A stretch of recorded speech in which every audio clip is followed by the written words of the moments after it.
সুপ্রিয় শিক্ষার্থী, তোমরা যারা 2025 সালে এসএসসি পরীক্ষা দেবে, তোমাদের সাধারণ গণিত বিষয়ের বহু নির্বাচনী প্রশ্নে গণিতের মূল বই থেকে অনেকগুলো প্রশ্ন আসে, যেগুলো তোমরা ভুল করে ফেলো। এই ভুলগুলো না করার জন্য এই মূল বইটি খুব ভালো করে পড়া দরকার।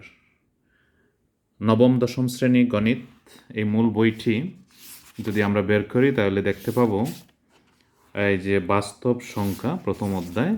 বাস্তব সংখ্যাতে এখানে গিয়ে তোমরা দেখো, যদি তোমরা এইভাবে একটা বই নিয়ে এবং একটা কলম নিয়ে বসো আর প্রত্যেকটা লাইন পড়ো এবং এগুলোকে একটু আন্ডারলাইন করে দেখে নাও, তাহলে আশা করি তোমাদের এমসিকিউ দাগাতে গেলে সমস্যা হবে না। অনেকগুলো এমসিকিউই মূল বই থেকে আসে, মূল বইয়ের বিভিন্ন বিষয় থাকে। প্রথমে দেখা যাচ্ছে বাস্তব সংখ্যার শ্রেণীবিন্যাস। দেখো তাহলে বাস্তব সংখ্যার শ্রেণীবিন্যাস, বাস্তব স্বাভাবিক সংখ্যা।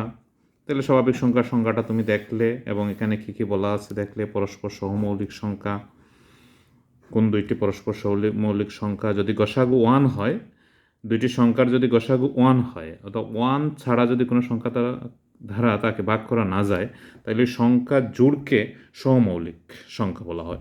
এই যে সহমৌলিক সংখ্যা হওয়ার জন্য এই সংখ্যাগুলো মৌলিক হওয়ার কোনো প্রয়োজন নেই। তারপর দেখো পূর্ণ সংখ্যা। পূর্ণ সংখ্যার মধ্যে কী আছে? শূন্য সহ ধনাত্মক ঋণাত্মক সংখ্যা পূর্ণ সংখ্যা। এরপরে আছে ভগ্নাংশ সংখ্যা, P/Q আকারের সংখ্যা।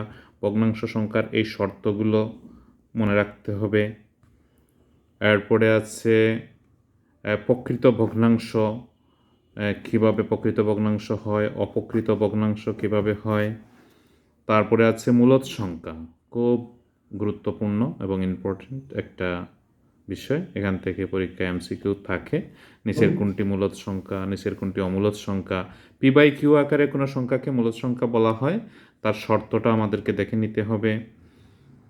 আর PQ হচ্ছে পরস্পর সহমৌলিক স্বাভাবিক সংখ্যা।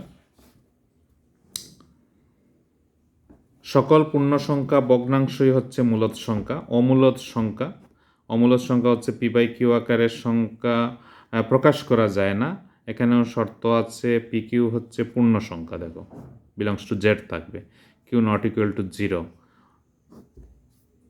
আমরা সহজে যদি মনে রাখতে চাই তাহলে অমূলদ সংখ্যা হচ্ছে পূর্ণবর্গ নয় এমন সংখ্যার বর্গমূলই হচ্ছে অমূলদ সংখ্যা, যেমন 2, √2, √3, এগুলো 2 বা 3 এগুলো পূর্ণবর্গ নয়। পূর্ণবর্গ সংখ্যা হচ্ছে বর্গ সংখ্যা। বর্গ সংখ্যাগুলো হচ্ছে কোনগুলো?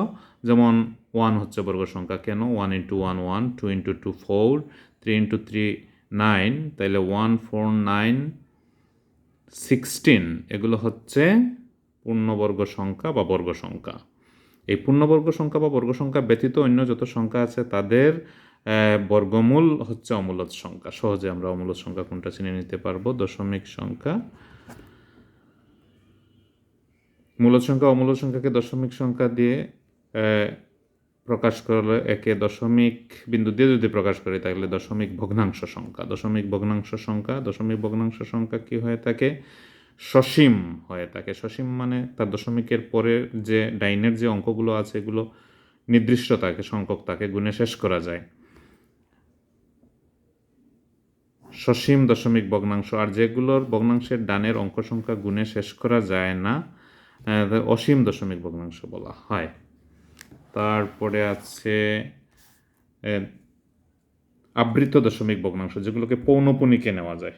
পৌনপুনিক, একই অঙ্ক যদি বারবার আসে তাহলে এই অঙ্কগুলোকে বলা হয় পৌনপুনিক অঙ্ক। এগুলোর এইভাবে পৌনপুনিক বিন্দু দিয়ে প্রকাশ করা যায়। এগুলো হচ্ছে আবৃত্ত। আর যেগুলোকে পৌনপুনিকে যায় না, অসীম, এগুলো হচ্ছে অনাবৃত্ত। এই জিনিসগুলো আমাদেরকে পড়তে হবে। এরপরে হচ্ছে বাস্তব সংখ্যা। বাস্তব সংখ্যার মধ্যে কী কী সংখ্যা থাকে, এই সবগুলোই হচ্ছে বাস্তব সংখ্যা। ধনাত্মক সংখ্যা, শূন্য থেকে বড় অঙ্ক সংখ্যাগুলো হচ্ছে ধনাত্মক সংখ্যা। এরপরে হচ্ছে ঋণাত্মক সংখ্যা, শূন্যর চেয়ে ছোটো যেগুলো আছে ঋণাত্মক সংখ্যা। অঋণাত্মক সংখ্যা আবার আসে, অঋণাত্মক সংখ্যা। অঋণাত্মক সংখ্যা হচ্ছে শূন্যসহ সকল ধনাত্মক সংখ্যা অঋণাত্মক সংখ্যা। এরপরে দেখো এখানে বাস্তব সংখ্যার একটি তার বংশলতিকা। বাস্তব সংখ্যার যে বিভিন্ন প্রকার আছে, কী প্রকারে ভাগ করা যায় তাদেরকে। এটা একটা বংশের যেভাবে বংশানুক্রম থাকে, এইভাবে বাস্তব সংখ্যার একটি বংশলতিকা, এটাও তোমাদেরকে পড়তে হবে, দেখতে হবে। তারপরে যদি আমরা আগাই, কিছু উদাহরণ আছে। আচ্ছা, উদাহরণের পরে দেখো বাস্তব সংখ্যার যোগ গুণ প্রক্রিয়ার মৌলিক বৈশিষ্ট্য, এগুলো থেকে কিন্তু এমসিকিউ আসে। বিশেষ করে এই যে একটা আছে যেমন 9 নাম্বার, এই 9 নাম্বার দিয়ে অনেকগুলো এমসিকিউ তোমরা কিন্তু পাবে। বাকি সবগুলোই এই বৈশিষ্ট্যগুলো সবার জানা দরকার। এগুলো আমরা প্রয়োগ করি, কিন্তু এগুলো যে এক একটা মৌলিক বৈশিষ্ট্য যোগ এবং গুণ প্রক্রিয়ার, এগুলো আমাদের ধারণাতে থাকে না। আমরা এমনিতে অঙ্ক করতে এগুলো প্রয়োগ করে থাকি এবং করতেও পারি।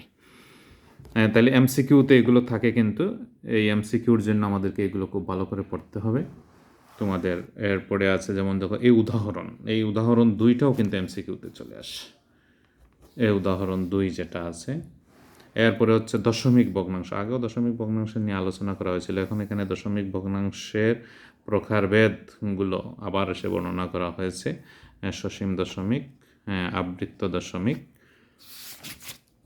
আমি কিন্তু এটা দেখাচ্ছি এই কারণে যে তোমরা এইভাবে বই নিয়ে বসে, একটা কলম নেবে হাতে এবং বই নিয়ে বসে প্রত্যেকটা লাইন পড়বে এবং বোঝার চেষ্টা করবে, দেখবে এবং এগুলো দাগ দিয়ে রাখবে। যেমন একটা মন্তব্য আছে, মন্তব্যটাও আমাদেরকে পড়তে হবে এবং এটা কী কী বিষয়ে বলেছে সেটা মনে রাখতে হবে। যেমন সসীম দশমিক, আবৃত দশমিক হলো মূলদ সংখ্যা, অসীম দশমিক ভগ্নাংশ হলো অমূলদ সংখ্যা। দেখো, ক্লিয়ার হয়ে গেল তোমার। এমসিকিউতে থাকতে পারে, বহুপদী সমাপ্তিসূচক আকারেও থাকে এগুলো। কোনো অমূলদ সংখ্যার মান যত দশমিক স্থান পর্যন্ত ইচ্ছা নির্ণয় করা যায়। কোনো ভগ্নাংশের লব ও হরকে স্বাভাবিক সংখ্যায় প্রকাশ করতে পারলে ওই ভগ্নাংশটি মূলদ সংখ্যা। এই তো এইভাবে গেছে কিছু উদাহরণ। মূলদ সংখ্যা, তারপরে আছে পৌনঃপুনিক দশমিক, আবৃত দশমিক ভগ্নাংশকে সাধারণ ভগ্নাংশে রূপান্তর। এই যে এখান থেকে একটা এমসিকিউ থাকে, কিভাবে আমরা সাধারণ ভগ্নাংশে রূপান্তর করতে পারি একটা আবৃত দশমিক ভগ্নাংশকে, মানে পৌনঃপুনিককে মূলদীয় ভগ্নাংশে প্রকাশ। এই যেমন আছে এখানে। তাহলে এটা কিন্তু খুব সহজ ভাবে নেওয়া হয়। যেমন এটা একটা আবৃত দশমিক ভগ্নাংশ আছে। এই যে দশমিকের ডানে পৌনঃপুনিক ছাড়া যে অঙ্কগুলো, এগুলো অনাবৃত্ত, আর পৌনঃপুনিক যাদের উপরে আছে আবৃত্ত। পৌনঃপুনিক এখানে যদি 2টার উপরে থাকে 2টার উপরে থাকবে, 2-এর বেশি হলে কিন্তু 2 প্রান্তে থাকবে, মাঝেরগুলোতে থাকবে না। 2 প্রান্তে থাকলে আমরা বুঝতে হবে যে মাঝেরটাতেও আছে। তাহলে এখানে পৌনঃপুনিক অঙ্ক হচ্ছে 1, 2, 3টা, আর অনাবৃত্ত হচ্ছে একটা, আর এটা হচ্ছে পূর্ণ অংশ। তাহলে এটাকে তুমি সাধারণ ভগ্নাংশে নেওয়ার জন্য খুব সহজ পদ্ধতি। প্রথমে তোমাকে দেখতে হবে কয়টার উপরে পৌনঃপুনিক আছে, 1, 2, 3। তাহলে তোমাকে হরে দিয়ে দিতে হবে 3টা 9, 1, 2, 3টা 9 দিয়ে দিলাম, এবং অনাবৃত্ত অঙ্ক যেটা থাকবে তার জন্য 0 দিতে হবে। তাইলে 9-এর পাশে অনাবৃত্ত অঙ্ক হচ্ছে একটা 0। তারপরে পুরো সংখ্যাটা পৌনঃপুনিক এবং দশমিক বিন্দুগুলো বাদ দিয়ে যে বিশুদ্ধ সংখ্যা হবে ওই বিশুদ্ধ সংখ্যাটা লিখব, মাইনাস এই পৌনঃপুনিক ছাড়া যতগুলো অঙ্ক আছে ওই অঙ্কগুলো দ্বারা গঠিত সংখ্যা। এরপরে দিলেই এই নিয়মেই সহজে পৌনঃপুনিক উঠিয়ে নেওয়া যায়। তারপরে হচ্ছে সদৃশ আবৃত্ত দশমিক, অসদৃশ আবৃত্ত দশমিক। সদৃশ আবৃত্ত দশমিক বলতে এটাকে বোঝাচ্ছে যে দশমিকের ডানে অনাবৃত্ত অঙ্ক সংখ্যা এবং আবৃত্ত অঙ্ক সংখ্যা সমান করার নাম হচ্ছে সদৃশ। যেমন মনে করে এখানে 1টা 2টা 3টা দেওয়া আছে, এগুলোকে সদৃশ করতে হবে। এগুলোকে সদৃশ করতে হলে তোমাকে প্রত্যেকটা সংখ্যার অনাবৃত্ত অঙ্ক সংখ্যা এবং আবৃত্ত অঙ্ক সংখ্যা সমান করতে হবে। তো এই অনাবৃত্ত অঙ্ক সংখ্যা আবৃত্ত অঙ্ক সংখ্যা সমান করার জন্য তোমাকে কি করতে হবে, প্রথমে যতগুলো অনাবৃত্ত অঙ্ক আছে এগুলোতে, যেমন এটাতে অনাবৃত্ত হচ্ছে 1, 2, এখানে আবৃত্ত দেখা যাচ্ছে না, আবৃত্ত যদি প্রয়োজন হয় আমরা 0 দিয়ে পূর্ণ করব। এখানে অনাবৃত্ত হচ্ছে 1, 2, 3, আর এখানে অনাবৃত্ত হচ্ছে 2, আর এখানে অনাবৃত্ত হচ্ছে 2টি, 5 এবং 2। তাইলে অনাবৃত্ত অঙ্ক সংখ্যা 3টা 2টা 2টা, তার মানে 3 হচ্ছে বড়। তাইলে প্রত্যেকটাতে আমাকে অনাবৃত্ত অঙ্ক সংখ্যা করতে হবে 3। আর আবৃত্ত এখানে নাই, এখানে আছে 3 আর এখানে আছে 2। তাহলে আবৃত্ত অঙ্ক সংখ্যা নির্ণয়ের জন্য আমাদেরকে আবৃত্ত অঙ্ক সংখ্যা যতগুলো আছে তাদের লসাগু বের করতে হবে। তাহলে এখানে 3 এবং 2 এর লসাগু হবে 6। তাহলে আমাদেরকে প্রত্যেকটাতে আবৃত্ত অঙ্ক সংখ্যা করতে হবে 6টি। যেমন এখানে কোনো আবৃত্ত অঙ্ক সংখ্যা নাই, তাহলে 6টাই হবে 0। আর এখানে এই যেগুলোর উপরে পৌনঃপুনিক আছে এগুলো দিয়ে 6টা তৈরি করতে হবে। তাহলে 2 4 3 2 2 4 3 2 4 3 আসবে। এটার 5 6 5 6 5 6 এতটুকু পর্যন্ত লিখতে হবে এবং 6টার উপরে আমাদেরকে কি দিতে হবে, পৌনঃপুনিক চিহ্ন দিয়ে দিতে হবে 2 প্রান্তে। এই তো এইভাবে প্রত্যেকটা লাইন পড়ে এবং উদাহরণগুলো দেখে দেখে যদি তোমরা যাও তাহলে এই পাঠের প্রতি তোমাদের একটা কি হবে, ধারণা ক্লিয়ার হবে এবং এখান থেকে কোনো এমসিকিউ যদি আসে তাহলে এটা খুব সুন্দরভাবে তুমি আনসার করতে পারবে। তাহলে প্রিয় শিক্ষার্থীবৃন্দ, তোমরা এই আমি যেটা বললাম এটা তোমরা নিজেরা শুরু করে দিতে পারো, বই নিয়ে বসে এইভাবে নিজে নিজে পড়তে শুরু করতে পারো এবং পড়তে পারো। পড়ার পরে আমি বলবো যে এটাকে কী করা যায়। তাহলে আমি একটা অধ্যায় দেখালাম, এইভাবে একটা লাল কালির কলম বা কোনো একটা রঙিন কলম নিয়ে বসবে এবং প্রত্যেকটা লাইন পড়বে এবং দাগ দিয়ে রাখবে। সবাইকে ধন্যবাদ। পরবর্তীতে আমরা পুরো অধ্যায়গুলো নিয়ে এভাবে আলোচনা করব।